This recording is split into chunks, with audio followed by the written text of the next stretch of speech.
Hey everyone, Wazoo here with another video, and this time we are going to be looking at asteroids. Yeah, we're going to be putting together an asteroids clone project using Raylib. But before we get into that, let's talk about why I thought asteroids might be a good one for this video. So as you can see in front of you, in front of you, there is a current game jam going on right now, hosted by the Raylib creator and maintainers, called the Raylib Slo-Jam. So if you click on the link, I'll leave it in the description down below. If you click on the link to go to their itch.io page, it is a game jam running from December 4th, 2023 to January 8, 2024. And it is a Raylib Slo-Jam, is what they've given the name as, a low-pressure game jam with a focus on quality and polish using the Raylib library. Could use a space there, but that's okay. I love the Raylib library aesthetics whenever he does do postings or on the internet. Just the way the logo looks and the text, it's very cool and calming, very pixely. Anyway, let's go through this game jam goal and read through the rules, and then we will take it away from there and create our own little asteroids game. So the game jam goal. The goal of this game jam is to have participants all make the same kind of game using Raylib and not be rushed by short time constraints. The focus is on quality and polish, not scope and features. We want you to make the best game you can based on the theme. So the theme is everyone who participates in the jam will be building the classic arcade game Asteroids. There we go. There's a lovely screenshot. Every entry must be based on the core concepts of the Asteroids game and have the following basic requirements. Player must move, forward and rotation at a minimum, okay? Player must shoot something. There must be some kind of moving obstacle or target that can be shot. And some way to lose, so either lives, health, etc. Now, recommended features. Obstacles of different sizes, some kind of score system, increasing difficulty over time, additional enemies that shoot back. Be innovative, expand and extend the base game concept. Try it with different themes or settings, does not need to be in space. Add power-ups and challenges or anything you can think of. Games to get inspiration from, Asteroids obviously, Sinistar, Blasteroids, Subspace or Cosmic Rift, Maelstrom, and Lunatic Fringe. Constraints. It would not be a game jam without constraints. The game must be compiled to WebAssembly. It must be uploaded to itch.io and must run on the browser. This is simply so that all the games can be judged on the same footing. And there's a link there for documentation for building Raylib to WebAssembly. Game resource package data must be under 64 megabytes. Work must be done between December 4th, 2023 and January 8th, 2024. High quality end product with lots of polish. Okay, recommended requirements. Use the provided Raylib template, highly recommended. Game should be playable with keyboard, mouse, and touch. Game should be open source and available in GitHub. Remember, a GitHub Raylib game template has been created has been created. Everyone is free to use it. It's a great starting point. Okay, that didn't quite make sense. That's all right. I'm being way too nitpicky about grammar here. Rules. An itch.io account is required to join the jam and submit your entry. Makes sense. Team submissions are acceptable for teams of 4 or less. Prizes are awarded for each submission, not the individual contributors. All the content used in the game must be free and public for use. In case of doubt, it is highly recommended to ask the content creator. Music fonts must be royalty, copyright free, and properly credited. A list of resources is provided at the end of this file. Any art, music resources from copyrighted properties will result in a disqualification. Game must not contain illegal, hateful, derogatory, NSFW, or bigoted content. It won't be tolerated, any kind of racism, sexism, or any other form of discrimination. If there is any case, the game will be disqualified. Game must be created and submitted within the Gamejam timeframe. No late entries will be accepted. Makes sense? Okay, games will be rated with a 5-star system in 3 different categories. Innovation. How does the game innovate and expand upon the base game? Fun. Is the game enjoyable to play? Polish. What is the overall quality of the game and was the time well spent? Games will be rated by a panel of judges. The jury for the Gamejam will be disclosed the same day the Gamejam ends. All of them are experienced video game software developers. The rating period will be 1 week after the Gamejam ends. In that time, people in jury can play and rate all the submitted games. Cool. That'll be something to look forward to for playing on this channel, I think. Prizes. The experience itself is way more valuable than any other prize. I agree. Actually finishing a game under the constraints of this Gamejam is a big achievement in and of itself, but prizes are nice too. So we have a $60 USD Steam card, very cool, and a $100 USD Blizzard card, very cool. Both great prizes. The prizes will be given to entries, 1 for each category. Best overall, most innovative, most polished. Okay, so that's roughly 160 times 3, let's say $470 loosely, something like that, around $470 in total in prizes, which is pretty cool for a Gamejam. Nice work. Okay, tips. You can use the provided GitHub Raylib game template. It includes automatic game building on every commit for Windows, Linux, and WebAssembly. Sounds good? Join the Raylib Discord server for any notifications about the jam and to meet other participants and hype yourself up before the event. After the jam starts, you can also share your progress in the Raylib Gamejam Discord channel or Made with Raylib channel, or ask the community any issue that could arise. Prioritize quality over quantity. This jam is all about polish and producing a quality game that you can be proud of. Try to make your game easy to understand for new players. Avoid complicated game schemes. It's recommended that you keep your game difficulty low for the players. Too difficult games could frustrate them. A Gamejam is a great opportunity to try new game mechanics, new controls, new graphics style. Consider that. Remember to tag Raylib your itch.io game. Edit game metadata engines and tools Raylib. Okay. Feel free to tweet your game progress with the hashtag Raylib-SloJam or just Raylib. Okay, sounds good. Or both. Okay, recommended timeline. Well, it's already now, I'm recording this on December 23. So if you haven't yet started, then this timeline is going to definitely be compressed. Since the Gamejam will be 4 weeks long, it is a good idea to structure your time accordingly. Week 1, planning and design. You make a basic design document or write-up with the features and scope. At the end of this week, you know what you want to make and have started making it. Week 2, you code. You've made a web build with something just to make sure you can do a web build. If not, you ask for help and solve that issue immediately. Trying a web build should not be the last thing you do. I agree with that. That's very smart.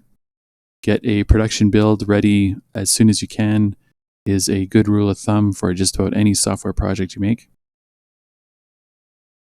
Finish main coding. You should be feature complete at the end of week 3. And for week 4, polish and bug fix. You spend this week not adding new features, but tweaking and cleaning up existing features until they're perfect. Resources. Okay, so there's the Raylib webpage, the GitHub link, the game template, the web compilation tutorial, and here is a list of assets. I won't go through them all, but they're all really great assets. Especially Kenny assets, of course. I think it's a staple in just about every indie hobby game project. Okay, FAQ. Can I use stuff that I already made? You can use previous material created by you, but the spirit of the jam, is to make something new. Also note that game must follow the theme proposed for the jam that is disclosed in the moment the jam starts. Do I have to do everything myself from scratch? Not really. You can use free public art assets, some audio some resources are provided for that. Make sure the assets used are free for use or in public domain. Also note that you can team up with other jammers, up to 4 people if desired. Is there any template to start working on the game jam? Yes, there's a GitHub Raylib game template available to use as a GitHub template and start working on the game jam game. Everyone is free to use it. The template includes automatic game building for Windows, Linux, WebAssembly on every commit. Can I update the game during the voting period? No. Once the game jam is finished, it is not possible to update it. If there's any special situation, please contact me on Discord. I will review each case individually. Please be careful when submitting your game. Is there a Discord I can join to meet up with other jammers? Yes, you can join the Raylib Discord. There's a specific game jam channel to talk about the game jam. Legal. Game creators retain all rights of the game jam. Submit a game. Hooray! That's pretty cool. Good luck and have fun. Okay. That is the Raylib Slo-Jam with the theme of asteroids. And this is why I thought asteroids would be a good project to tackle right now. In a previous video, I covered using Raylib to make a breakout clone game. I'll put a link to that in the description down below. I think what we'll do is we'll sort of start from the same idea, but build on that. So before we go into that, let's quickly go through the Raylib site because there's a few things I want to show you that I didn't get to cover in the previous tutorial. Website, we've got our basic Raylib things that we covered in our last tutorial, but there's some sections here I wanted to highlight a little bit more to coincide with the Asteroids game jam theme. So if we go into examples, or let's go into games. If we go into games, you'll see that there's a bunch of sample game projects here. So we've got one for Arkanoid, Missile Commander, Gorillas, which I think is like, now I can't remember the name of that game, where you're shooting back and forth at each other. Snake, Asteroids, and Asteroid Survival. So there's a few asteroid sample code right on the Raylib website. And if you click on them, then you can both play them. This takes advantage of the Raylib shape library to demo their asteroids concept, but then you can also click on the link down here and view the code right on GitHub. Let's blow that up a little bit. View the code right on GitHub. So that's always there. That's a good starting point for using the shapes library and maybe just for putting together a basic game concept. So the other page I wanted to highlight on the Raylib site is the cheat sheet. I didn't highlight this in the previous tutorial and I should have. This is a quick reference guide to using the API. It has every API call along with a one-line documentation as to what the purpose of the call is. So there's many sections here. There's the R core section, which is kind of the platform, window handling, like time, basically sort of like all the miscellaneous things within the Raylib library. And then further down, we should have shapes. And this is useful for drawing different shapes like pixels, lines, circles, ellipses, triangles, rectangles, some splines, as well as some basic collision detection functions, which we will take advantage of in this video. And we did in last video, in the breakout video. And then there's the textures module, and this is the documentation around making use of the texture, image and texture 2D objects of Raylib. And then further down, we have the R text module, and this is documentation around drawing text using different fonts, loading fonts, anything you want to do with font and text is handled in this module. And then we've got an R models module documentation, which is used for basically drawing things in a 3D space. So we've got using models, using meshes, polygons, and materials, and even collision detection between those kinds of objects. And then we've got an audio module, and this is for, of course, handling the audio of a Raylib project. So loading a sound file, playing sound files, loading music, playing music, loading volume, setting volume, well, not loading volume, but setting a volume, etc. And then we've got some basic structures defined for the different types available for you in the Raylib library. So keep this page handy when you're working on a Raylib project, as I find it's a really great go-to for finding what it is you need to look for. Okay, so first what we're going to do is we are going to start with the recommended Gamejam template, and that's where we'll build the basic Asteroids project from. Now, I thought what we would do is it's not going to be a complete game of Asteroids. It's going to have just some of the basics that you would expect in a Asteroids type of project. So we're going to have our player that can move around, and we're going to have some asteroids or meteors. I think we'll call them meteors in the game. We'll have meteors of different sizes, and the player will be able to shoot a laser. And if a laser blast hits a meteor, then that meteor will disappear. The player's score will increase. And once the player shoots all of the meteors, then the game is done. It's going to be a simple little project. I'm not planning on much more than that. I think it will be a good showcase of everything you need to do for an Asteroids project.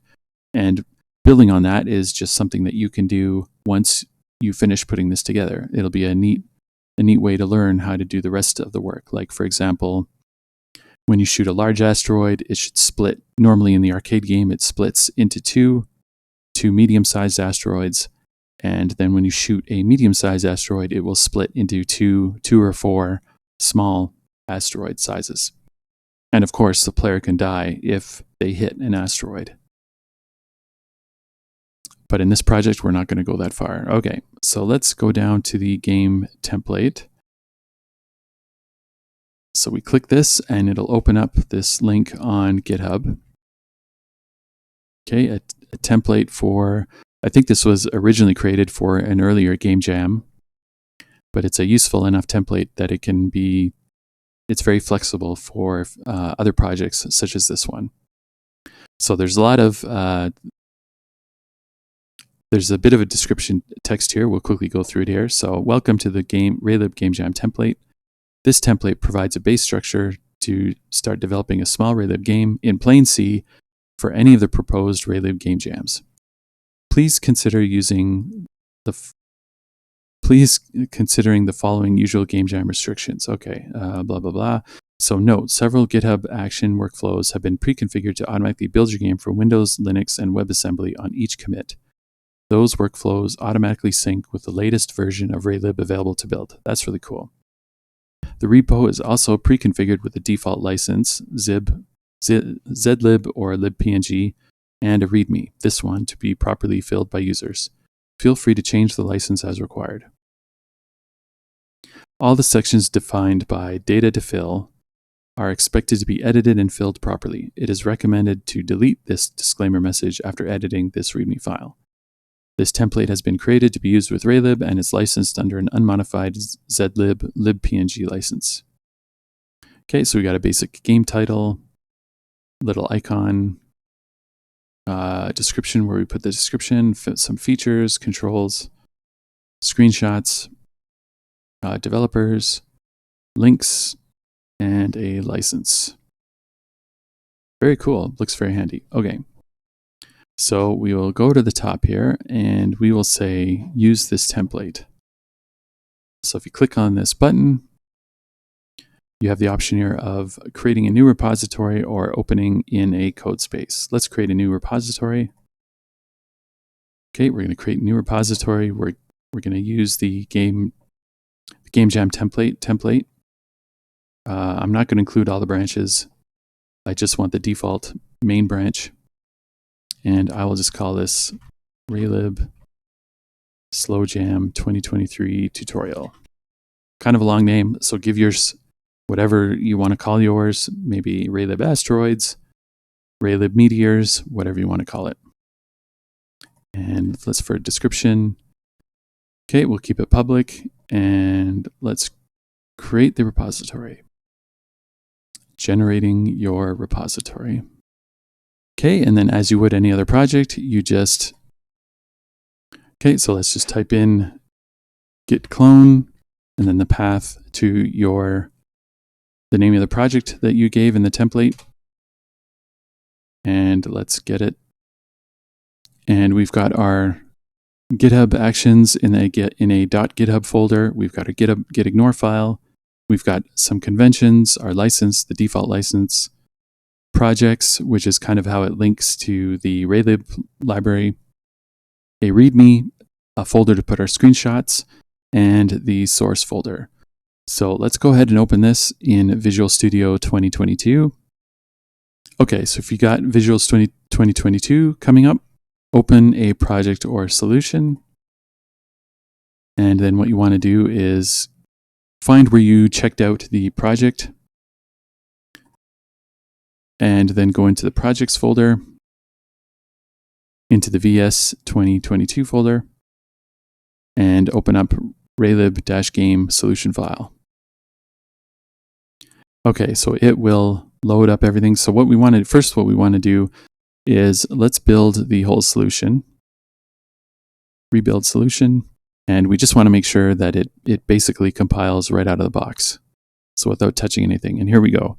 Rebuild all, 2 succeeded. So both things succeeded. Both builds succeeded. So we've got over here in the projects folder. Okay, so on the right here, you'll see that in our solution layout, we've got 2 projects defined, which is the Raylib project and then the Raylib_game project. So we can ignore the Raylib folder. I mean, we leave it there. We don't get rid of it.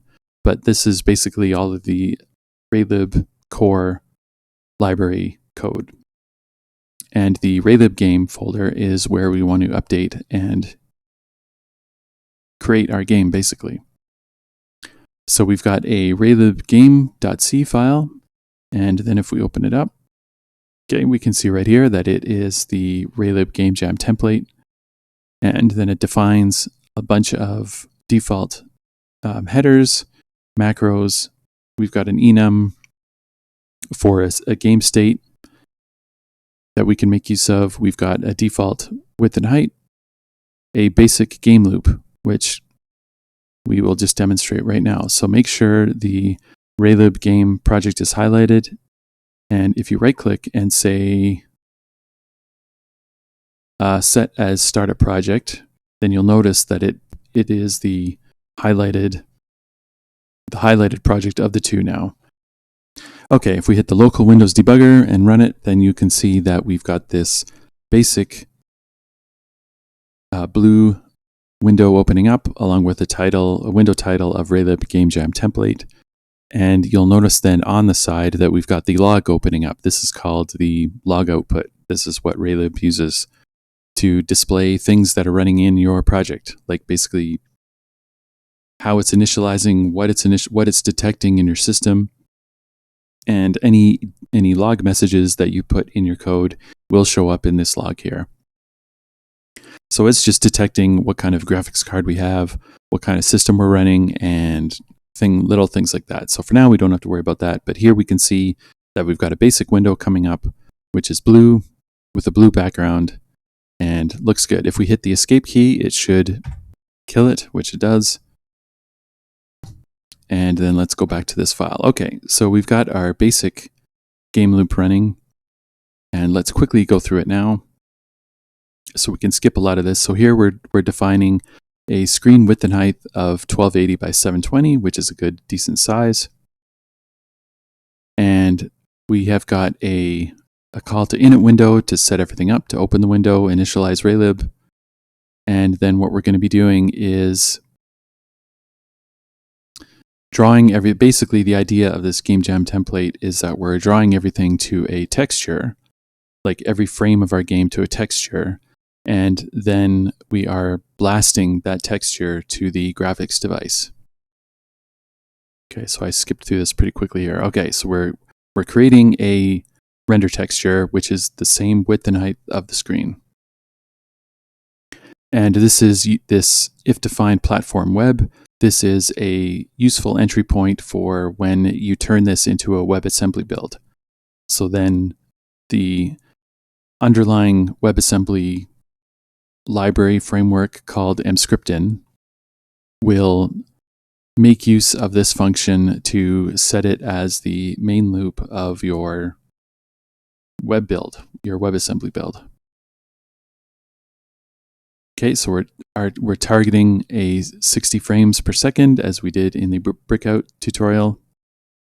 And then we have a similar structured game loop. So while not window should close, then update the draw frame. And then once we decide to close the game, we unload our window texture and then close the window. So it's pretty similar to what we built in the breakout game. And so going a little bit closer in the update draw frame. So up here in this section in this to-do is where we update our game. So where we update all of the game objects, update our player, handle keyboard input, things like that. And then in the render section, as I said before, we're rendering everything to one frame. We're rendering one frame of our game to this texture. And then we are moving into a section where we gain access to the graphics device, blast the texture to that graphics device, and then start the loop all over again.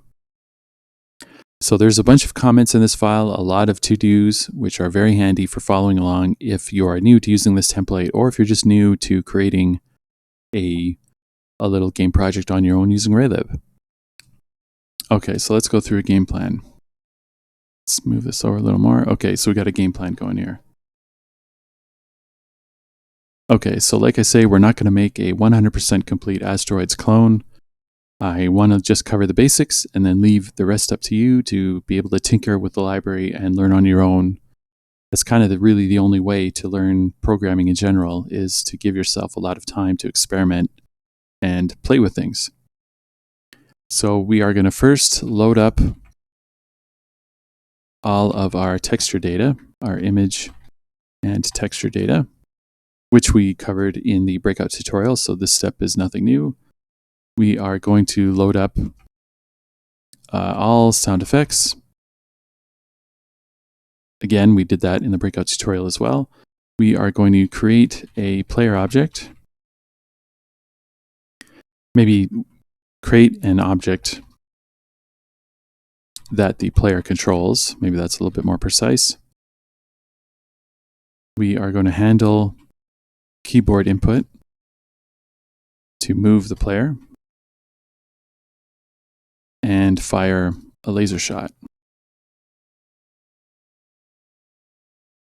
Okay, we will create a meteor project, or not a project, a meteor object. And this will be independently updated in our game area. So basically the animation and updates for the asteroids will be handled all on their own, of course, because they only interact with the player when they detect being hit by a laser shot. Okay, so we will have 3 different sizes of meteors: large, medium, and small. If a laser blast hits a meteor, then it will vanish. Player's score will go up by 10. Okay, for a game over or win condition, the game is over when all the meteors are destroyed.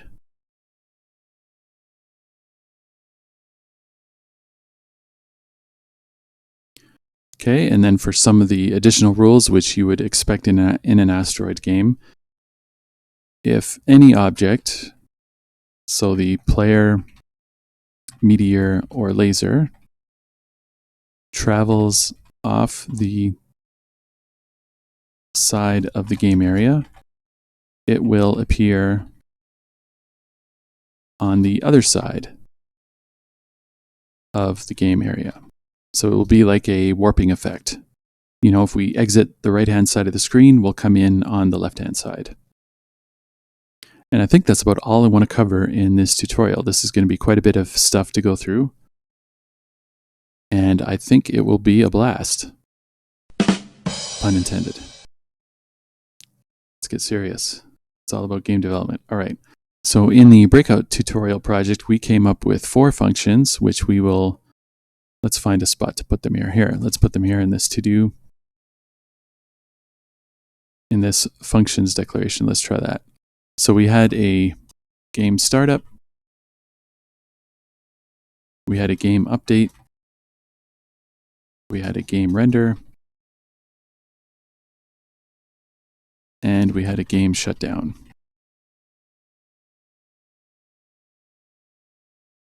And I'm going to add a new one, which is called GameReset.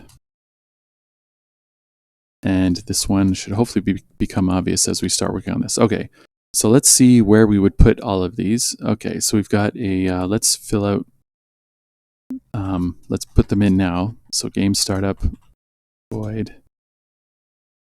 We've got game update, void. We've got game render, void. And it's really like a frame that we're rendering. We're not really rendering the whole game, but whatever. Game shutdown, void, and then we've got a game reset, void. Okay. So after the initialization of our window, that is usually where we would put something like game startup. Because we're preparing things, we're loading everything up, we're getting it ready for making use in our main game loop. So down to our main game loop, we will, let's see.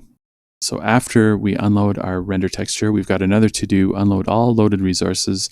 So here's a good spot where we can put our game shutdown. So let's put that there. Okay. And then in our update draw frame, we've got a to-do here for updating the variables, etc. So let's go ahead and call our game update function. And then finally, in this to-do, we are going to comment out the existing draw triangle, and we are going to create our, or drop in our game render. So usually when you start a game, I'm thinking asteroids. Let's just keep things in the asteroids context. That might make it easier to visualize what's happening. But we've got the game loads up, it prepares the scene, so it creates all of our asteroids that we want to then show in the level of our game and along with our player. What I envision is that often when you play a game and you finish it, like, you know, either you die and it's game over, or you beat it and it's game over, you're sometimes given the option, well, almost every time, you're given the option to restart the game. So do you want to restart the game or do you want to exit? That kind of idea, right? So usually when you restart the game, then the game has to reset itself in order to respawn all of the things that you need at the startup of a game. So you have to reset your player's score, reset your player's position, maybe the weapons they had. Like, you know, remember a game where you could get power-ups. So you want to remove all of the power-ups. You want to reset all of the positions of the asteroids, etc. So I thought this would be a way to have that all contained in a function called GameReset. So what I would maybe do for this, for now, is at the end of game startup, when we finish loading up all of our images and audio and assets and all that, we would then call GameReset. So for now, I would put this at the end of game startup. So you might consider putting it somewhere else, depending on what kind of menus you want to put in your game or things like that. Don't worry, it'll make sense as you work through putting your game together. Okay, so we've got our basic game loop going. We've got our basic functions dropped in. We've got our window set to 1280 by 720, which is a good resolution. Let's just keep that. I don't see any need to change it. We've got our background rendering to white, if you remember. Where did it go? Right here, Ray White. So we're rendering to white. We can keep it white for now. Let's do that.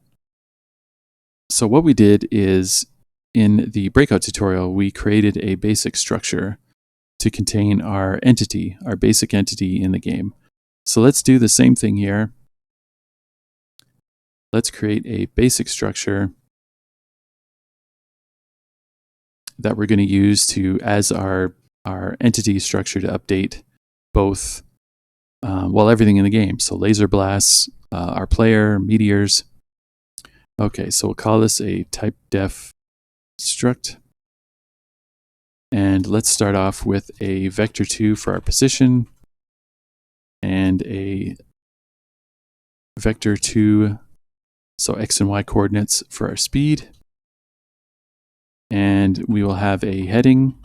So this is sort of the direction that we want to go, that our player ship wants to go. We will have an acceleration. I think for now this is all we need. So we will call this, we'll just give this a name of entity, of S entity, sorry. Okay, and then here in our global variables in this to do here, let's create a S entity of player. And we'll just initialize it to be an empty struct.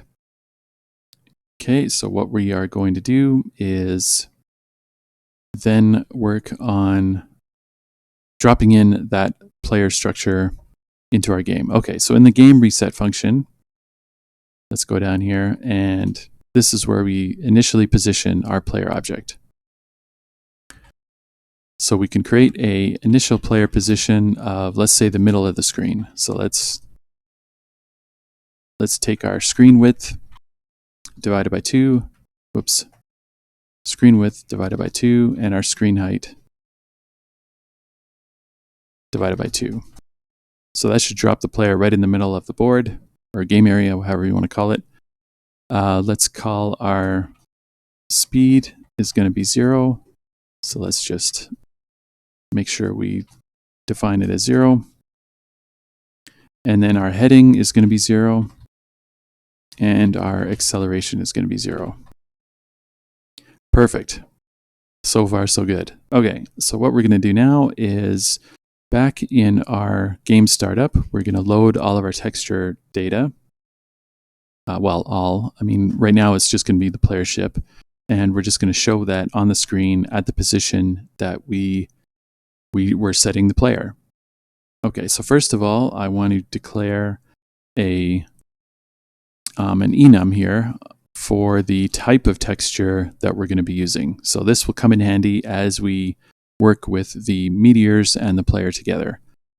So let's call this type def enum, and we're going to call it a texture meteor small, and we're going to give that 0, and then texture underscore meteor underscore mid, texture underscore meteor underscore large, and then finally texture player.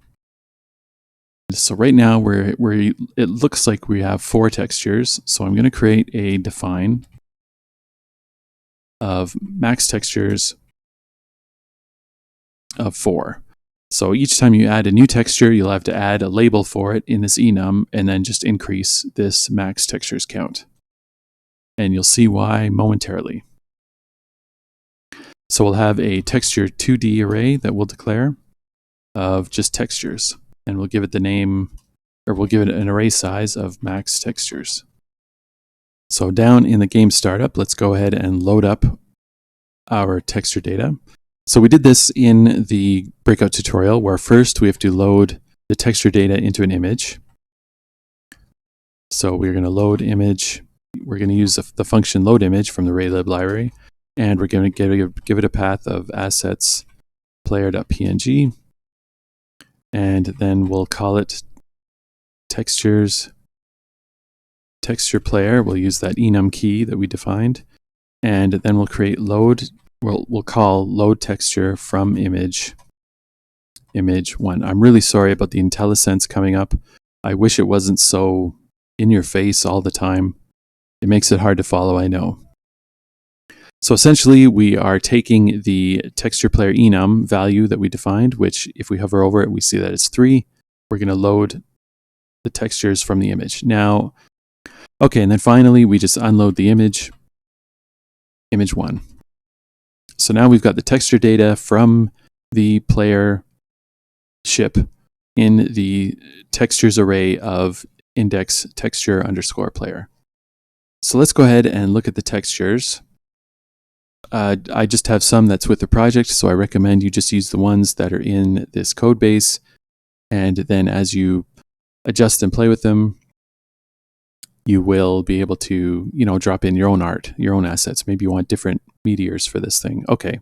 Anyway, so in the folder, your project folder, create a new folder called assets.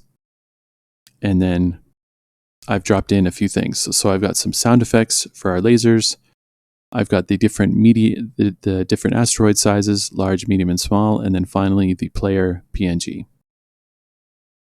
So let's go ahead and open up the player, and I'll show you what it's like here. Okay, so let's blow this up a little bit. So this is a 38 by 56 sized sprite or image file. Okay, and so it's just a basic triangle ship, and notice that it's facing right, which will come in handy as we start doing our math for adjusting the rotating and the heading of our ship. Okay, so now that we have the assets in our folder, we can now load them. And let's go into the drawing, because we'll have to actually render it to show where we are. Okay, so let's draw the player ship. So we will be looking at the game render function. So in the game render function, let's make a comment here, draw the player. Remember how I often exchange the words render and draw. I use them interchangeably, so just maybe get used to that in my videos. Anyways, the Raylib function that we're going to be needing to use is called Draw Texture Pro. So Draw Texture Pro will come up here, and we are going to be making use of the texture player. And then there's a whole bunch of other parameters. Okay. So the first parameter is going to be our source. So this is our like basically the source rectangle of the texture. So this is useful if you want to use like a texture map, which is basically a grid of textures that contain all of the sprites in your game. You only have to load up that one image, and then using these functions, you can slice off in memory, slice off different sections of that image to draw in your game. But in our case, it's a one-to-one where we're loading up the image that we're then drawing to the screen. Okay, so let's define a rectangle. Oh, I hope this doesn't get too annoying with that IntelliSense. Okay, so basically our rectangle is going to be the full width and height of the texture data. So textures, texture player dot width, and then textures, texture player dot height.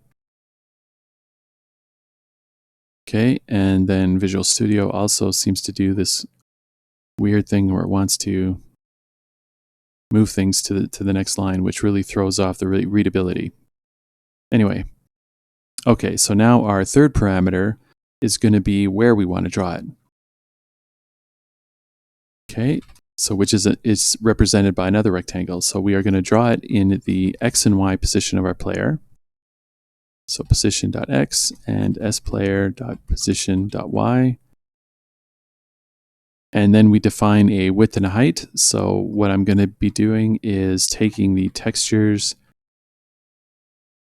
underscore player dot width and dividing it by 2. And the texture underscore player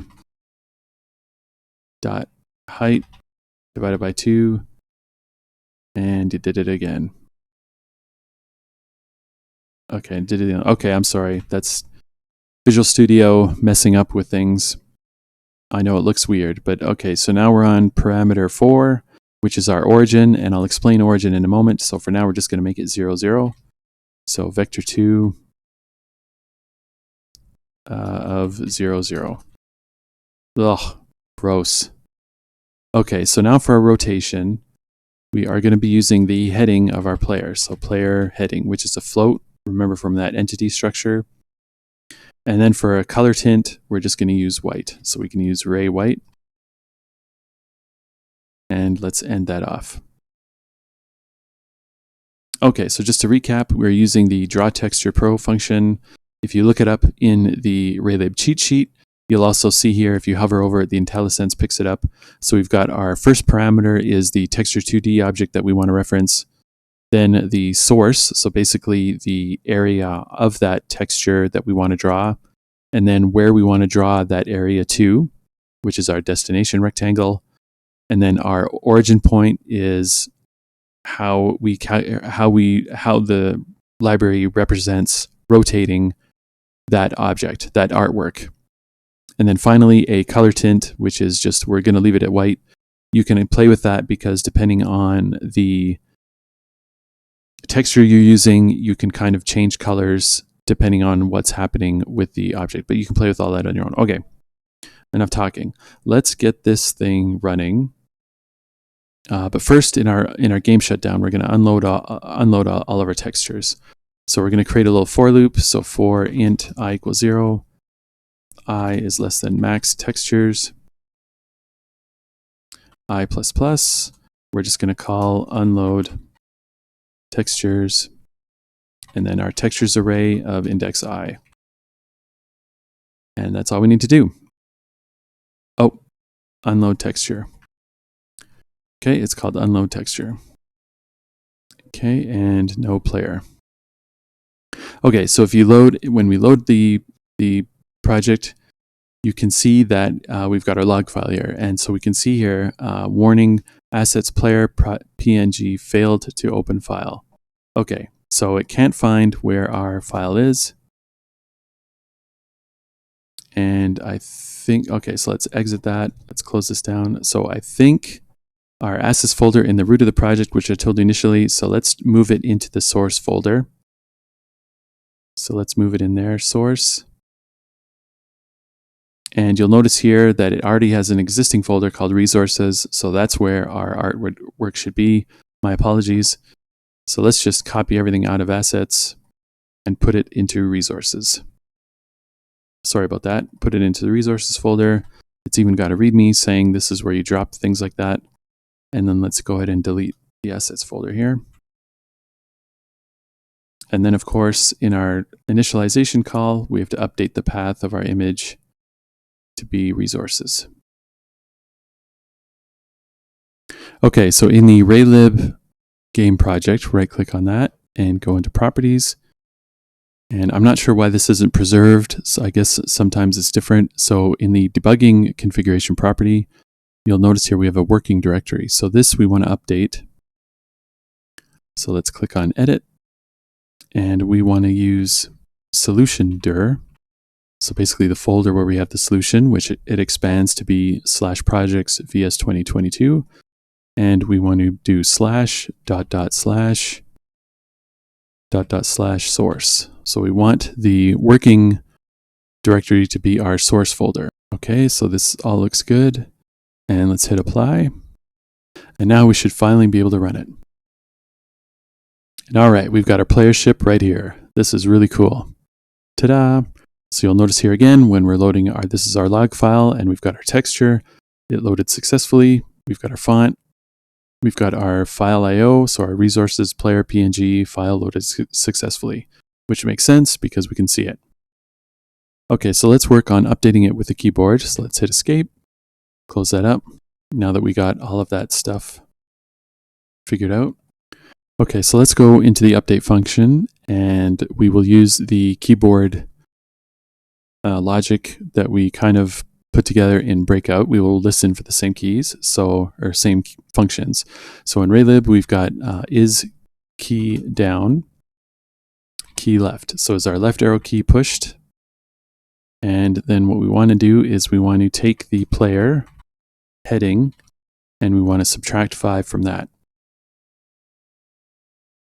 And if is key down, key right, key underscore right, then take that same heading and we want to add basically 5 degrees to it as we rotate around through a circle. So now what we want to do is calculate the speed. So here, let's put some comments here. So player rotation, and then we want to do the player speed. So we have to calculate the X and Y speed of our player, and we'll have to use some basic trigonometry to achieve that. We'll have our player speed dot X component equal to be the cosine of, we'll take the header, player heading, we'll times it by degree to radians. If you can recall, we've got, or we'll go through it all at the end here. Maybe I'll save that explanation for the end. And then we want to times it by, let's see, what kind of speed can we use? Oops, times it by 6. It'll be relevant to how fast our player rotates. So we'll do the same thing for the y coordinate of the speed property of the player, but this time we're going to take the sine f of the heading and convert it to a radian, so degrees to radians, and multiply it also by 6.0. Okay, and then finally we've got the players sort of spinning. Okay, now we want to calculate the position, or sorry, we want to calculate the acceleration. So we'll go through all the math in a minute here. And I didn't just make up this math. I actually used the same math that's in the Asteroids Raylib example game that we bookmarked earlier on in this video. So we'll go back to that and take a look. It was just an easy way to create some basic motion that follows sort of what the asteroid ship looks like when you maneuver it. Okay, so let's take our acceleration. And let's see here. So if is key down, key up. So if the up arrow is used, then let's take the acceleration and let's add to it. So let S player acceleration plus equals 0.04 f. Okay, and then finally, how do we calculate the position of the player? We calculate the position of the player by adding the speed times the acceleration, which is some basic physics there, which I always have to look up every time, so don't feel bad if you don't know it either. So player movement, so how we update the player, so S player dot position dot X, we add itself to position of X times the acceleration. And then same thing for the Y coordinate, plus equals S player dot speed dot Y times S player dot acceleration. Okay, so like I said, we'll try and go through the explanation here, but it's just some basic math. Oh, we might need to include math.h. So at the top here, in our include files, let's include math.h, just to make sure we're using it. I wonder if maybe Raylib also includes it by default. So, but just to be sure, let's include it ourselves. Okay, so let's talk about this. So as we use the left and right arrow keys, we're adjusting the heading of our player. So we're adjusting the facing of our player ship. Either we're spinning it left around a circle. If you can visualize a circle, we're spinning it left 5 degrees each time, or we're spinning it right 5 degrees each time. Then we are taking, to calculate the speed of the ship, the X component is the cosine multiplication of the heading, so the heading that we're adjusting here, times, and we're converting that to radians. So because this is in degrees, we need cosine works in radians, so we have to convert it to radians in order to use cosine. And then finally, we're multiplying all that by 6.0, a float value of 6.0,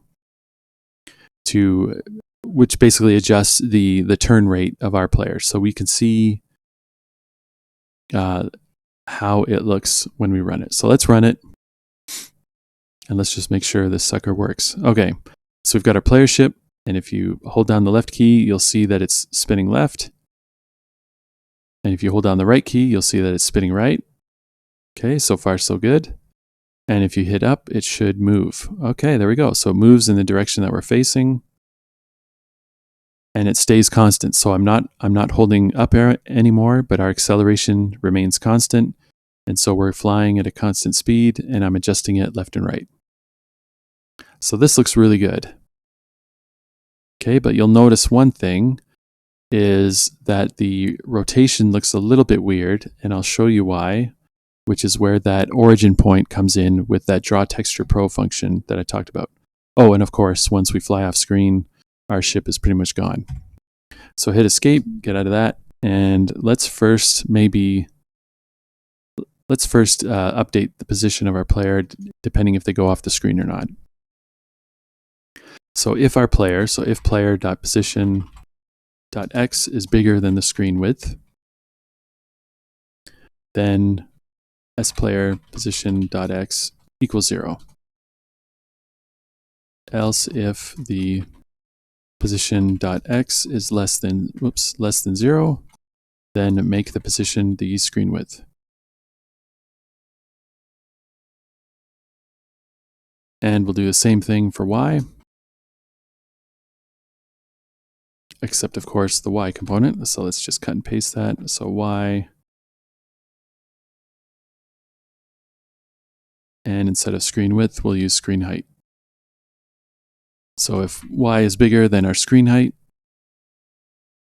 then we will loop back up to the 0. And similarly, if we're less than 0, we'll loop down to the screen height. So let's just verify this. Okay, let's zoom off, and we come up through the bottom. And if we go down, we come through the top. If we go to the right, come out the left, and the left, come out the right. Excellent. Awesome. This is looking really cool already. I'm stoked. Okay, so first of all, let's talk about that rotation. So remember here in the origin coordinate, we've got a 0, 0. So which might help illustrate what's happening is if we draw a circle where the player's actual position is. So right after this draw texture pro function, let's call a draw circle function. And this is what I use to detect where the true position of an entity is. This is one way I do it. So let's take the position x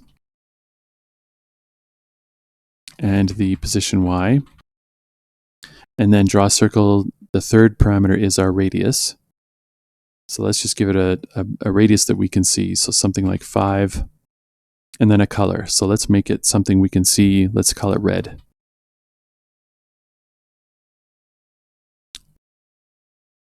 Okay, so we should see, so we notice that there's, oh, maybe that's really hard to detect on this video. Let's not use red because our ship is red. Let's use, does green, will green stand out?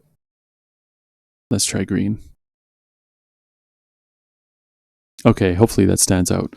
So we've got our player ship here, and then the green dot is the actual coordinates of where our calculated position is. And so now if we turn left, if we use the left arrow key, you can see that we're spinning around our position, right? Okay, so the help of the origin flag in that draw texture pro function will be to change the position of that green dot to be the center of our ship. And then that way, it will look like we're spinning in place instead of spinning around another object. Hopefully this will make sense. Okay, so in our, instead of here, a vector, the texture width, and we'll divide it by 4. And the texture's height, texture player dot height divided by 4. And so this will eventually move that origin point to the center. So what it looks like is the center of our spaceship.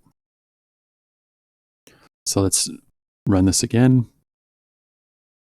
And you'll notice the green dot is right in the middle. So now when we hit left and right, it looks like we're rotating right in place, which is very cool.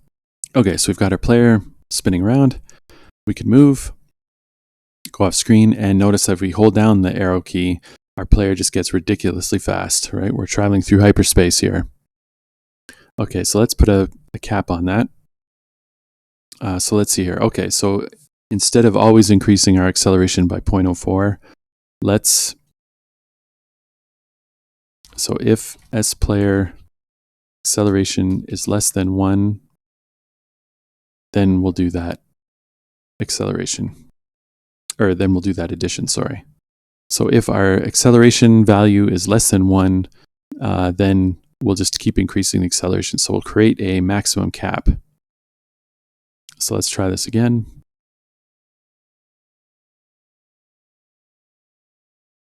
Okay, and there we go. This is the fastest we can go. I'm holding down the up arrow, and this is as fast as our ship can go.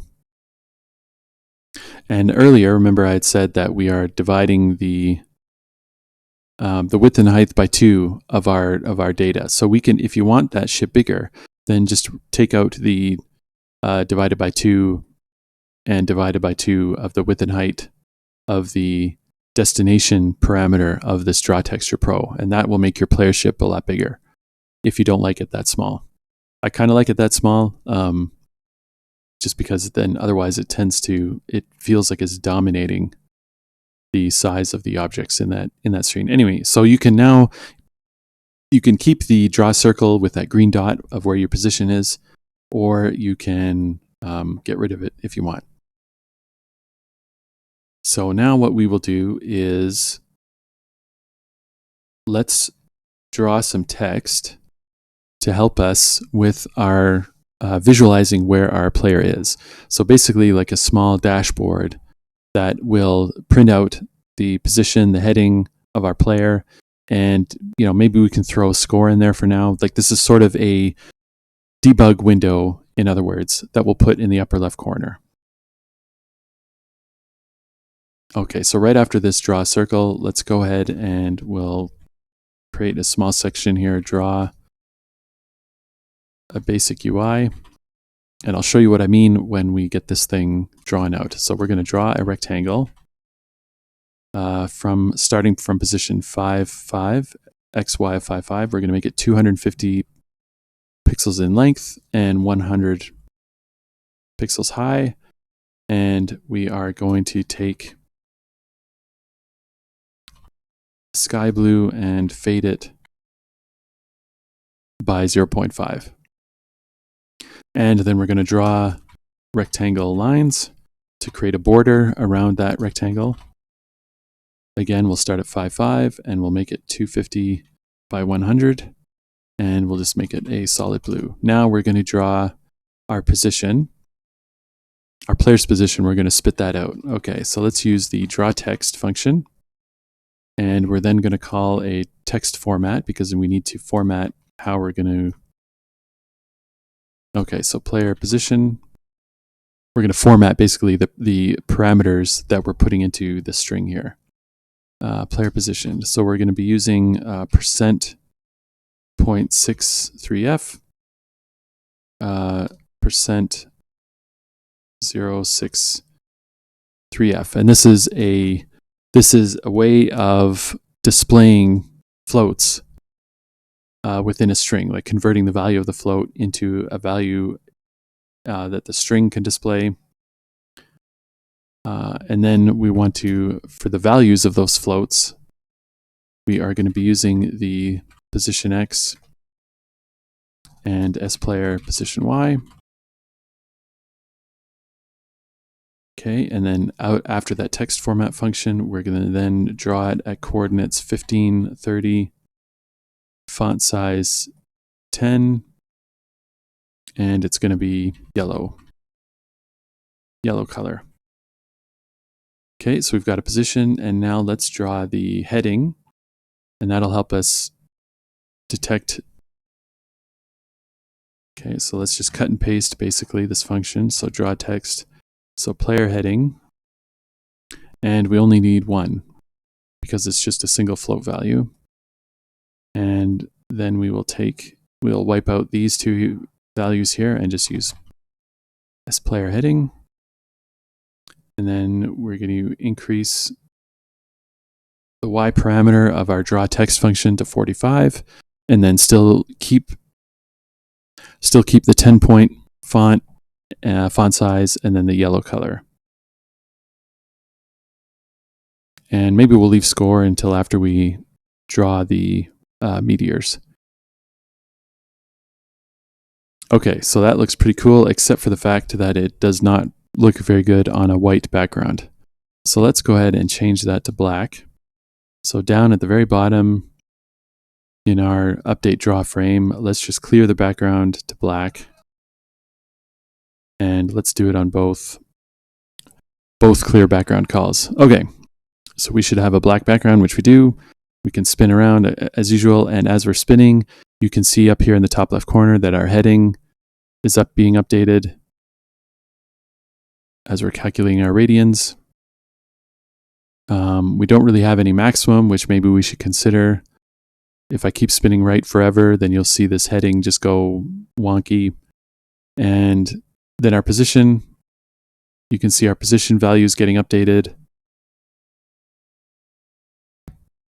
Okay, we can't really slow down. Once we accelerate, that's it. We keep at that speed forever.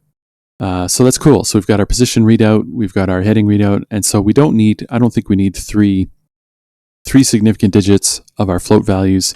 So let's maybe adjust that here in our UI rendering, and let's just call it maybe 1. Let's just lower that down to one significant digit in our printout. Okay, so that's all we need to see, or that's all that's useful at any rate. If you're making a 3D game, then maybe keep it to three significant digit values. But I think for this simple exercise, let's just keep it at that. All right. So now we've got our player going. Let's draw our meteors. Okay, so let's go back up to our entity section. And let's go ahead. So we've got our entity defined, and let's keep everything. We do need to add one parameter here, sorry. So let's create a parameter called type. So we'll make it an integer. And then we will create another enum. I love enums, by the way. Enums are amazing. Let's keep all those textures enums together. So let's create another enum here. And we'll call it entity type. So we'll be using this as that.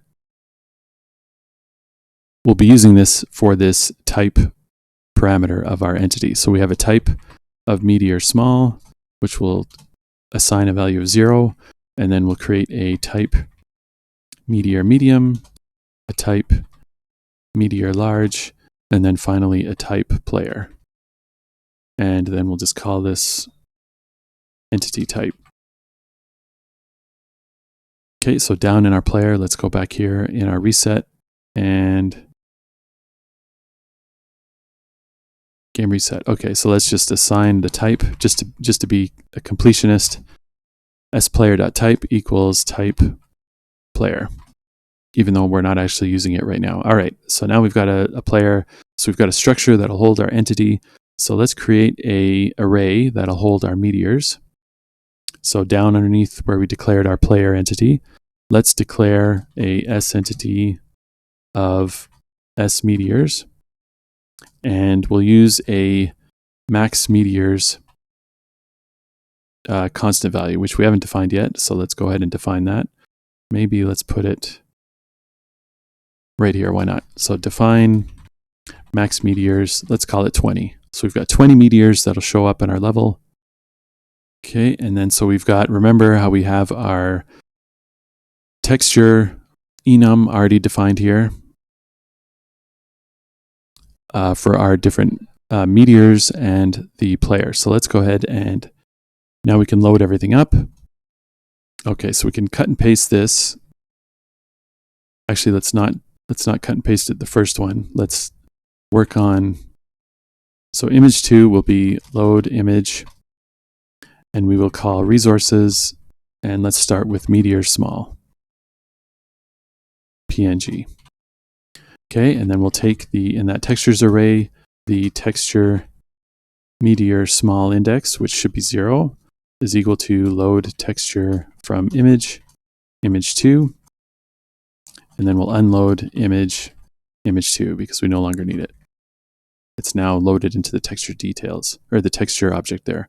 So let's cut and paste this because we want to do it 2 other times for the big and small. So let's update this to image 3 and image 4. And so we'll use Meteor Mid for image 3, and then Meteor Large, sorry, will be image 4. And so the texture meteor underscore mid and texture underscore medium large. Okay. So now we've got our image data all loading. It should all be loading up into our texture data array. We're unloading it properly. Remember, we already set that up, so we don't have to worry about that now.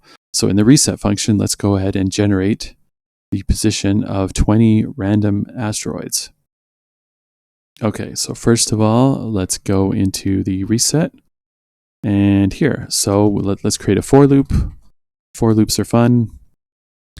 So for I equals 0, I is less than max meteors,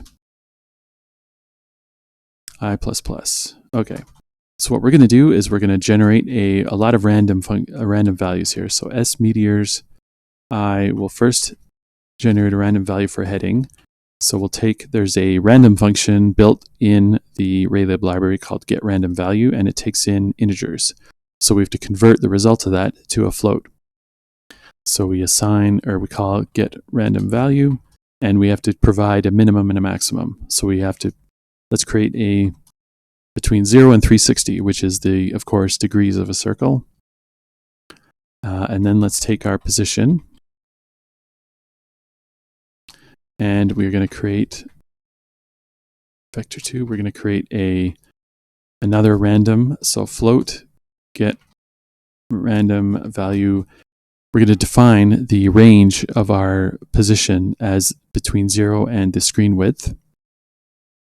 And then the float, we're going to cast the float of the same thing for the height. Get random value between 0 and screen height. And then it's going to, is it going to format this on us? Okay, that looks okay so far. All right, so then our speed. Well, first let's call it type. So our type is going to be, we want to use get random value again. And this is where it comes in handy, that enum value, because remember how our type meteor small was defined as 0, and we're going between small and large, so type meteor large. So we're creating a random value between small and large, which is between 0 and 2, which is pretty cool. Okay, so now we want a different speed. So this is a different speed of travel for our meteor. Some of them are super fast, some of them are super slow. So vector 2, so we can do fancy things in the future, or you can do fancy things, I should say, in the future. Like, you know, if it's a large asteroid, then restrict the speed to really slow. And if it's a small asteroid, then restrict the speed to something really fast. So we're going to get a random value between 1 and 2. And for the Y position of that speed, again, get a random value between 1 and 2. I found those values to be a good speed size to be choosing from. Okay, and let's close off this for loop, and we are done. Okay, and then when we go through the updating, it is very similar to what we did with the player, except we don't really have to process any input. We just have to go through all of the meteors list. Okay, so in our update function, let's go back up there. So we won't draw them yet. So let's go here in our update function. So we've updated the player. So now let's update meteors. So again, we'll do another for loop. So for int I equals 0, I is less than max meteors, I plus plus. Okay, so now we just do a S meteors I position plus equals, and we go through a very similar algorithm what we did for the player. Whoops, position.x plus equals s meteors I position, or sorry, speed of x times, now the cosine of the s meteors I dot heading times our favorite degrees to radians macro. And we do something similar with the y position. Dot y plus equals the speed dot y times sine f of the heading of our meteor, the current heading of our meteor, times degree to radians macro. There we go. And then we can do the warping if we want.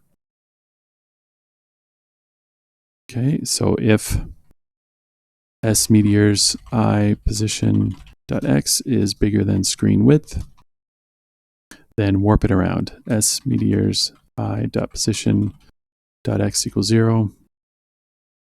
Else if s meteors I dot position dot x is less than 0, then s meteors I dot position dot x equals screen width. And we'll do the exact same thing for the y coordinate. So let's just cut and paste this and handle the y. Only with screen height, of course.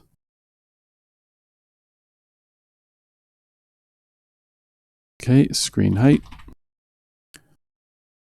I can feel this. This is very cool. Okay, so we've got our meteors updating. We've got our positions warping.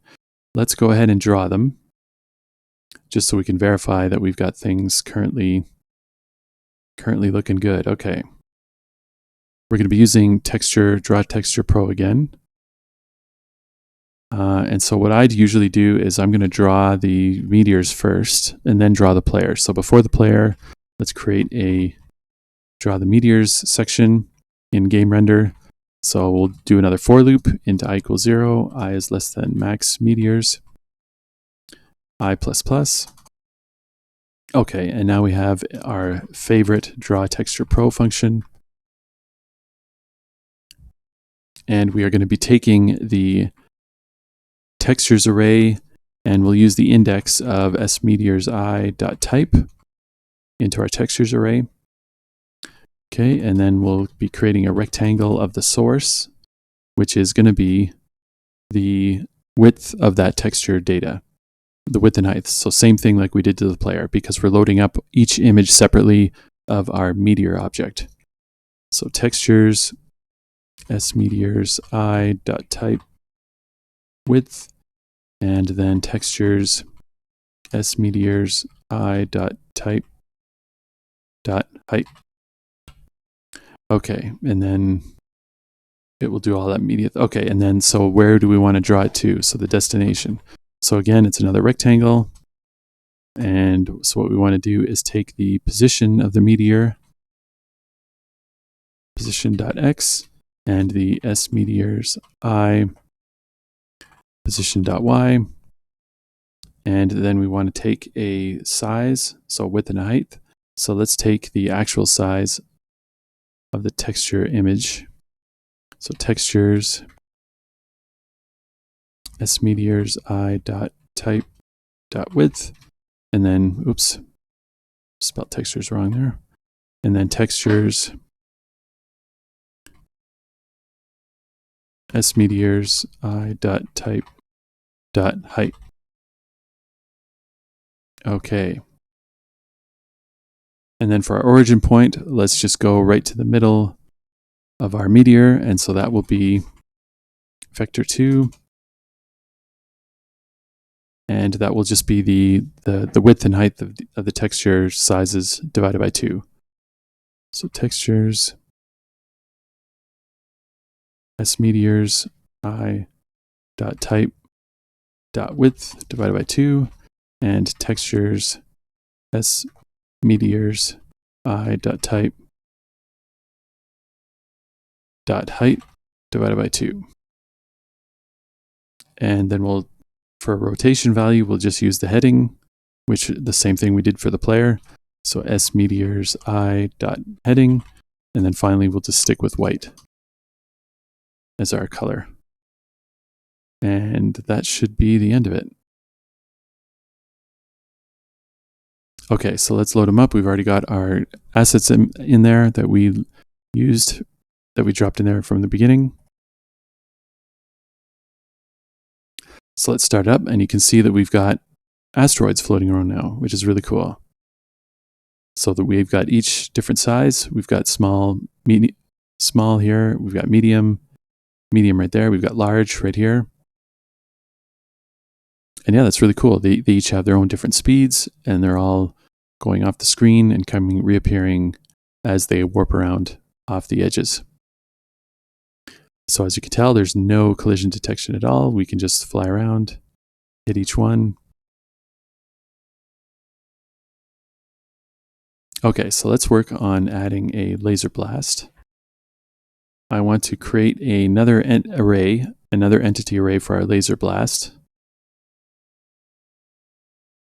And I'm just calling it shots. So S shots, and I'm going to give it a size of max shots, the maximum amount of times you can shoot at once, or that you can have on screen. And I think you can play with this. Of course you can play with it. You should play with this, but I think I used 5, which you can't even really get to 5 because of the speed they go through, the speed they travel. So, but for now, let's leave it at 5. Because maybe you want to adjust your bullets to be a lot slower. I don't know. So you can only ever have 5 active at once. Let's see. So do we have to update anything in our entity array? Not really. I'll show you a change we will have to make shortly, but this is good enough for now.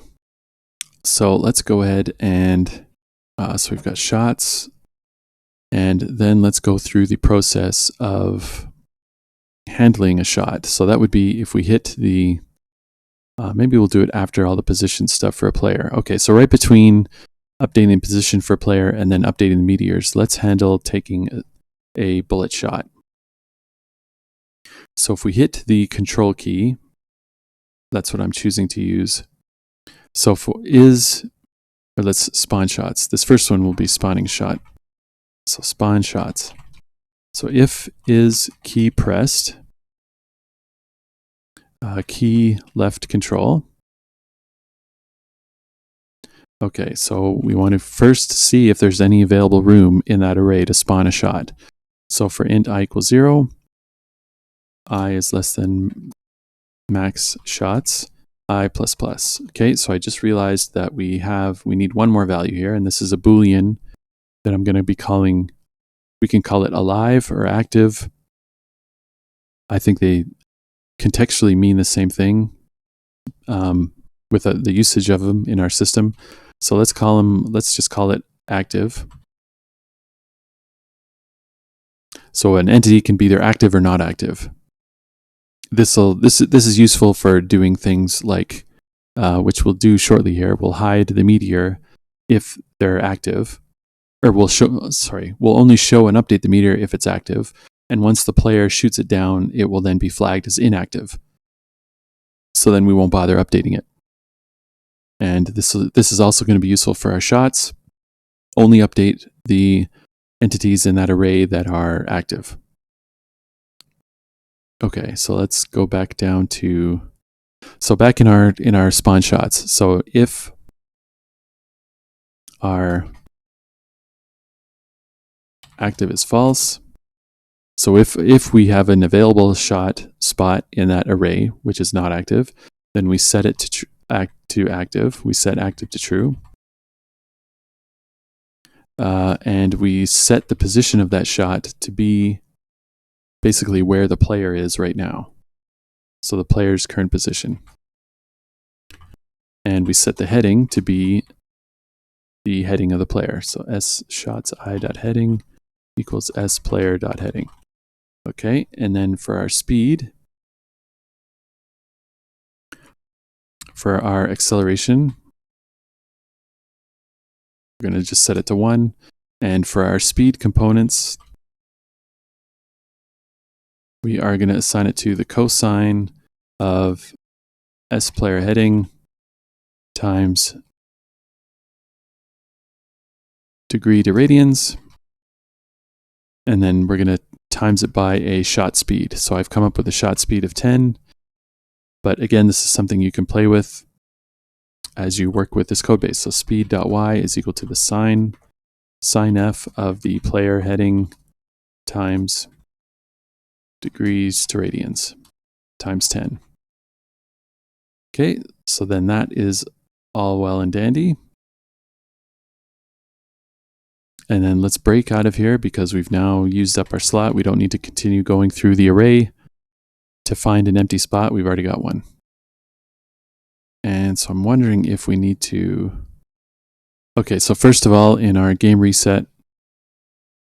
Oops. Okay, so now that we've got this, let's go into our game reset function and just set all of our shots to be not active. Let's just empty out that array. So in our game reset function, let's just go through each shot in that array. Int I equals 0, I is less than max shots, I plus plus, and let's do s shots I dot active equals false. Let's just set them all, make sure they're all set to false. Okay, so now we've got they're spawning in there, but now we need to update them.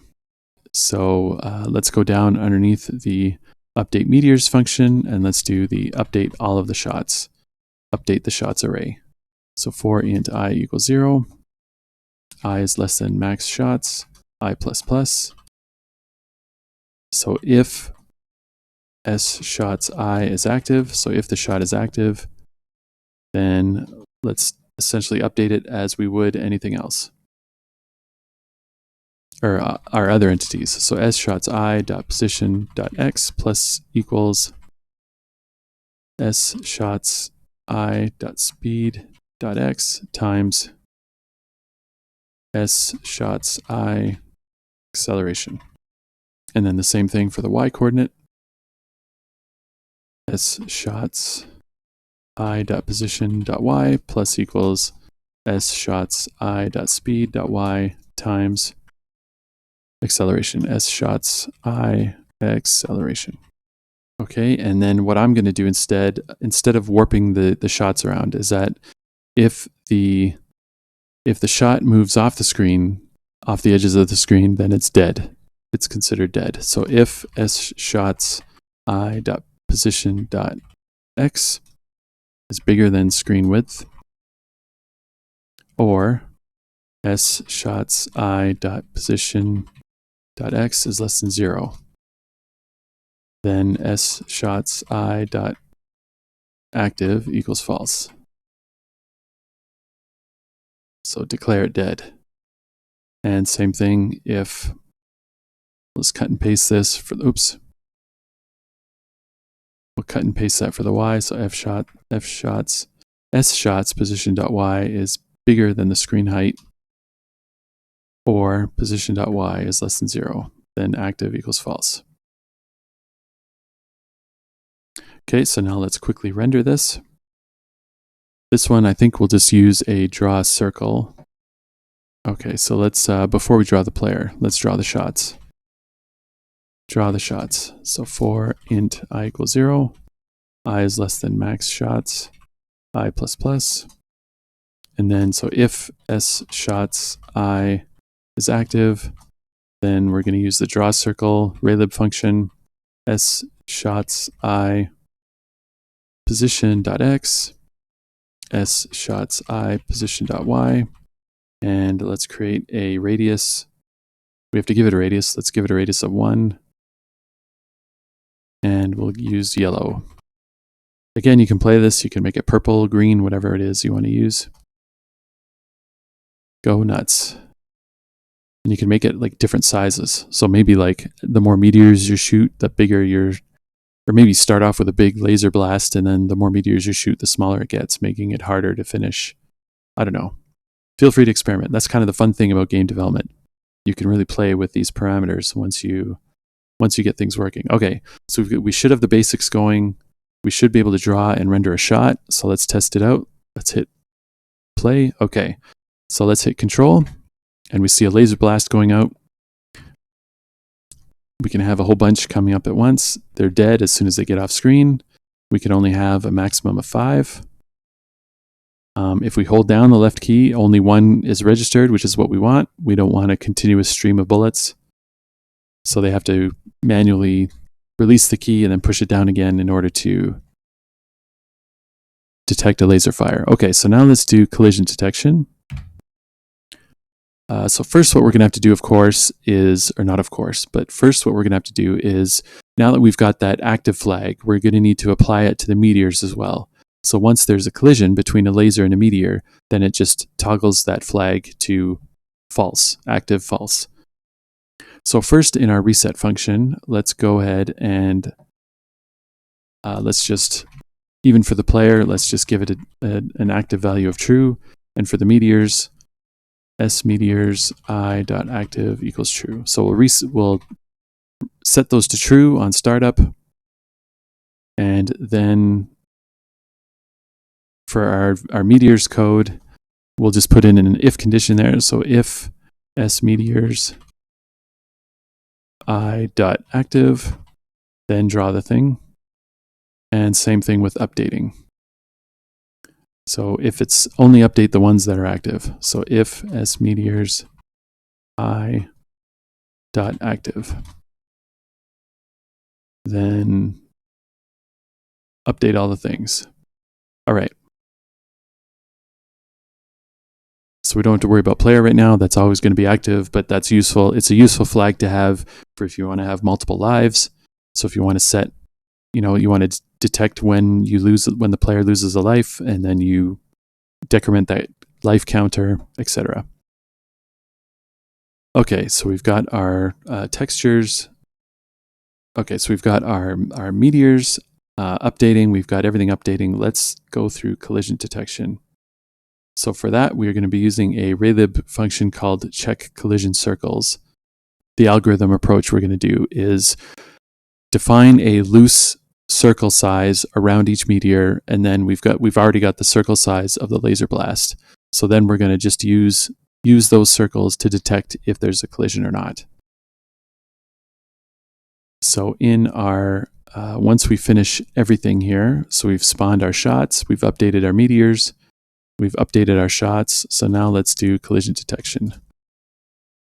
So collision detection between laser and meteor.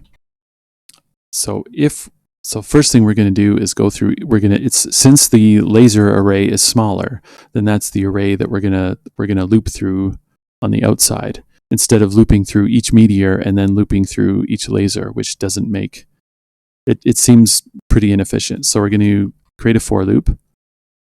So int I equals 0, and we're going to less than max shots and I plus 1. So we only need to handle this collision detection if we have any shots active. So if shots I is active. Okay, so now we have to go through the array of our meteors. So for int j equals 0, j is less than max meteors, j plus plus. So now if the meteors at position j is active, or meteor, not meteors. So if the shot is active and if the meteor is active. Okay, so what we're going to do is we are going to take the texture width and assign it to text width. So textures, smeteors, because remember we have the different types. So smeteors at the j index type and width. And then what we're going to do is check like I say, we'll use a function, a Raylib function called check collision circles. Okay, so we'll use, for the first parameter, we'll use the position of the shot.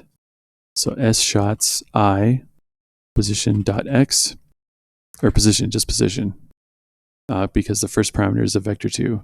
And then the radius is a 1. And then we'll use that position of the meteor, so position.j. Okay, and then for the radius of our meteor, we'll just do the text width divided by 2. Okay, so if there's a collision between these two circles, then it means there's a collision. The laser blast has hit the meteor. Okay, so let's put in a comment there just so we know what happened here. So let's, first things first, let's turn off this meteor. So active equals false. And then let's also kill the bullet. So shots I dot active equals false. And that's all we really need to do for now. Okay, so let's go ahead and hit play. And let's see if this works. Okay, so let's shoot a laser. Okay, that disappeared. That disappeared. Okay, they're disappearing. Awesome.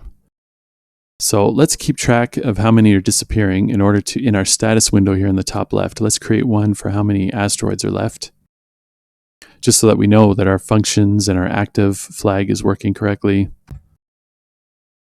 So let's go back up at the top and let's create another variable here to track.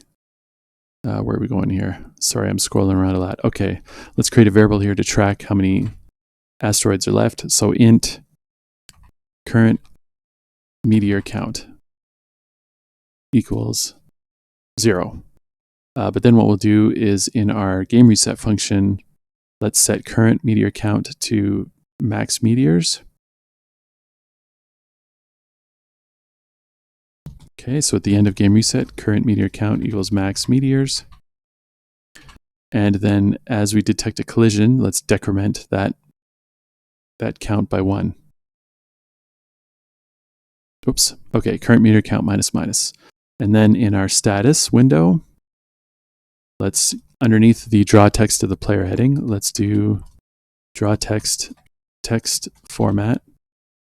And let's call it current meteor count.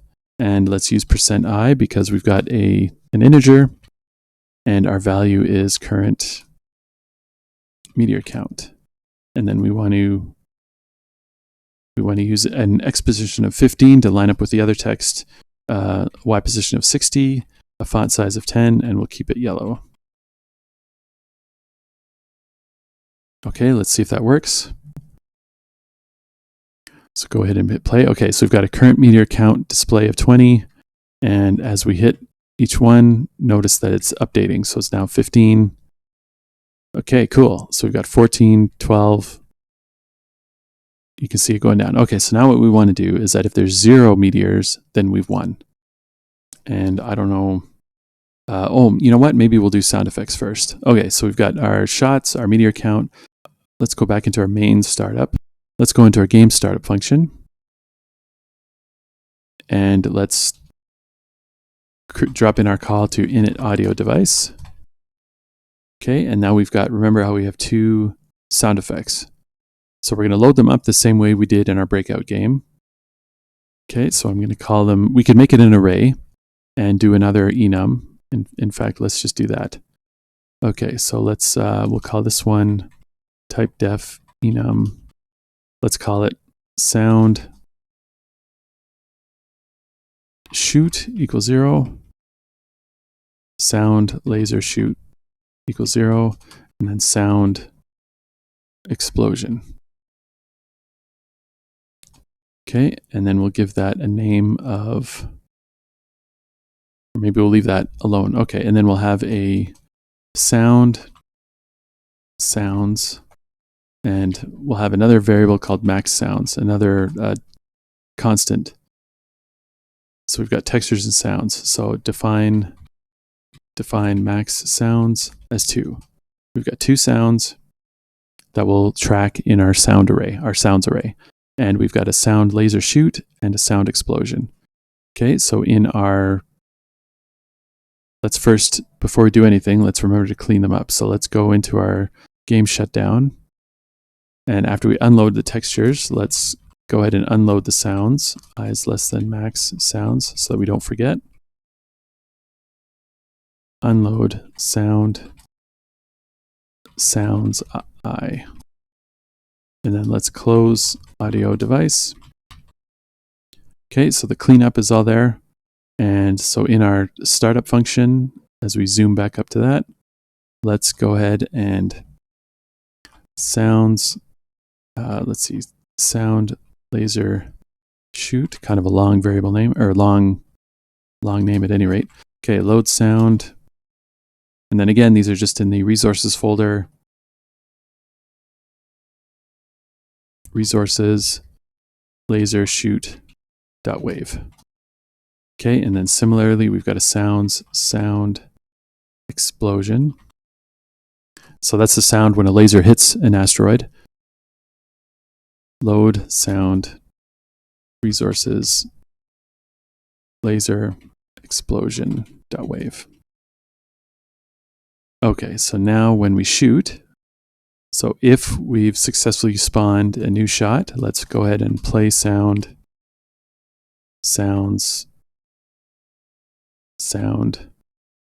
laser shoot.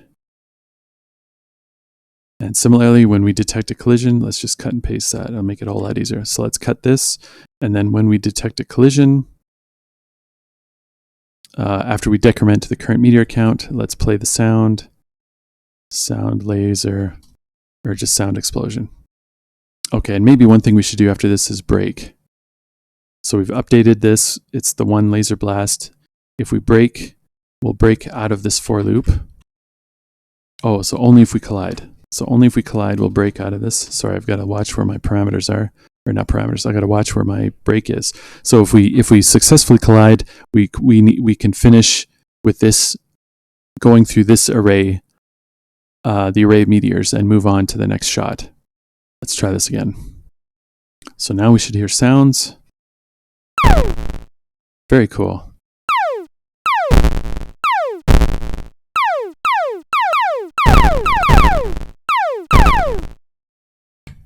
So where I picked up the sound effects from is a site called JSXR. Do I still have it up and bookmarked? Okay, JSFXR. So this is a site for creating sound effects like arcade, basically 8-bit arcade sound effects, and it's free. So you just play with these settings. There's like types of sounds, and then if you hit them, it'll just create random ones each time. So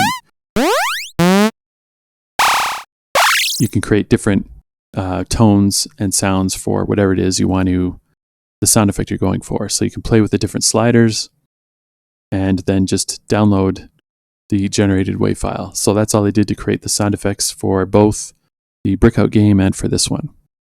Okay, so the only condition left is a game over condition, which I think we'll do when we complete all of the asteroids. Not complete, when we shoot down all the asteroids. Let's just create a Boolean for now. You'll have to change this in your own project to be a little bit more neater and smarter than this. But let's just create a Boolean called isGameOver. So isGameOver equals false. So we'll, in the GameReset function, let's just cut and paste this. Okay, so after the current meteor count, we reset that to the max meteors. Let's set GameOver to equal false, isGameOver. And then let's, in our update method, oh, I should have just used the search. Okay, at any rate, so in our update method, so if after we decrement that meteor count, you know what, let's just do it out of the whole collision loop. Okay, so detect a game over condition. So if current meteor count is less than 1, then is game over equal to true.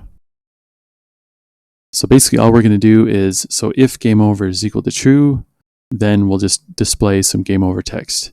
So let's, we won't bother updating anything if game over is already true. So at the very top here, let's surround this whole thing with if not is game over. So if not game over, then update everything. And when we're rendering, we can, there won't be any more meteors to render, so we don't have to worry about that. Shots, actually we can just leave everything as is. So at the very bottom here, if is game over, Then let's draw some neat text. So let's cut and paste one of these draw text calls, and we can take out the text format. So let's take out the text format and just game over. And let's do it at in the middle of the screen. So screen width divided by 2, screen height divided by 2, and let's make it like a giant font size, like 40. And then nice and yellow. And let's see what happens. Okay, now we have to, oh wait. Okay, just so you don't have to sit through me hitting all of the asteroids, let's update our max asteroids to just 1. Max meteors to 1. Okay, and then let's run this thing. And let's shoot this last asteroid. Oops. Game over. So action stops. It doesn't, my keyboard inputs are ignored, and we just display game over. Everything stops updating. And yeah, that's it. Oh man, this is so much fun. So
there's a lot here to play with. We've put in a lot of different steps already. And so I think to take this further is just a matter of playing with the existing code and just iterating on it. So like I was mentioning before, usually in asteroids, when you blow up a large meteor, then it creates 2 medium-sized meteors. that spawn off in different directions. And then if you shoot down a medium asteroid, it'll spawn like 2 or 4 smaller asteroids spawning off in different directions. So you can play with things like that. You can play with things like player lives. So once the player gets hit by an asteroid or some other condition that you want to set, then your number of ships is decremented by 1. You respawn the player, and then you keep going until, of course, you run out of lives. And then we have I talked about a score. Okay, so let's quickly go through a player score. I think I promised that we would do that. So let's do int current score. So let's reset our score in GameReset. Okay, so right here, current score is 0. And then let's draw the score. Where are we going to put it? We can put it in that status box. So draw, we're going to need to use the text format. So let's just cut and paste this whole thing. And let's do player score and %i. And let's call this current score. And then in 60, we'll do 75. A Y value of 75. We'll still keep it at 10-point font. We'll make it yellow. And then in our collision code, we'll just increment. When we decrement our meteor count, we'll increment our score count by 10. I think I promised a 10. Okay, so remember okay, so we've got our score of 10 and everything looks cool. And we got our sound effects. So let's go ahead and, because I'm going to forget to do it before I commit this, let's reset it to 20. Although let's make it like 50. Let's see what happens when there's 50 meteors. This is what I mean about the fun. Oh, that's really cool. So the player can't die, and you can just sit here shooting meteors all day long.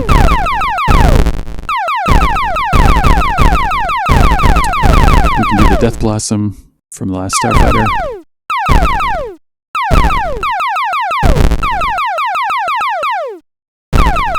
Okay, notice our score is going up as our count is going down.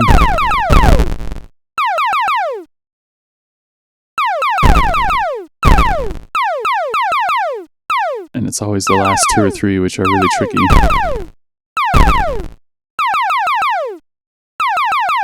Oh. There we go, game over. Awesome. So I had a lot of fun with this tutorial. I hope you did too. All of the source code to what we went through is available on GitHub, as you saw when we created this project to begin with. I encourage you to play with it and consider entering the Raylib Gamejam that I mentioned at the beginning of the video. Don't worry about the prizes right now. Just go in and have fun with it. Just create what you want to create and see what you can put together in this holiday period up until January 8th is, I believe, when the submission deadline is. I hope you enjoyed this video a lot. Give it a like if you liked what you saw. Subscribe to the channel for notifications for others, and leave a comment down below if there was something you didn't quite understand, or if you have a suggestion of your own that you wanted to try out for your own asteroids project, or just to share how you're doing in your own competition project if you're entering the Game Jam. Yeah, my name is Wazoo, and that's it for this video. Take care, everyone, and Merry Christmas. Peace.